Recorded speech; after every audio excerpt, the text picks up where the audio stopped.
Do'stlar 2026-yil 13-iyun sanasi Marhamat tumaniga kelganmiz. Bakka 7 gektar gilos boqib berganmiz. 2 yillarda realtiyaga qo'yib berdik. Mana bu yil 2-yoshda do'stlar kilosiga necha baho qo'yasizlar?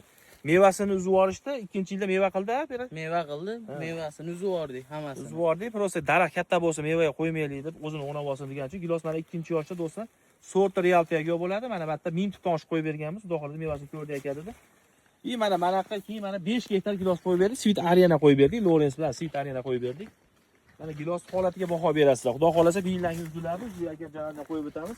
Chunki mana mevaga yotibdi, realtiyaga ham 100% o'zini chaylaydi. Ertangi giloslarga ham kiradi mana. Holati zo'r, qarovlar zo'r bo'lgan. Xudo xolasa buni o'zimiz o'zbek juda qilib, o'zimiz abressiyada stilda qilamiz. KGB qilmaymiz buni. Mana xudo xolasa meva shoqqa yotib, xudo xolasa holatlari zo'r bo'lgan.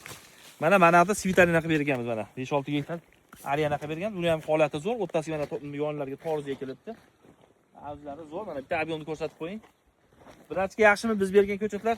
Ko'chatlar zo'r ekan, hammasi ko'rgani keldik, bir qator aylanib. Do'stlar, mevali ko'chatga nimaga aloqaga chiqishlari mumkin. Biz mana marhamatdamiz, xudo xolasa. Holatlari o'ta a'lo bo'lgan, yer ham kuchli ekan. Mana xudo xolasa yildan uziladi picha, xudo xolasa. Like bosib obuna bo'lib qolib, mevali ko'chatga aloqaga chiqaverasizlar. Ukamiz mana xursand, hozir kelib oldik ekanmiz. Sog' bo'linglar.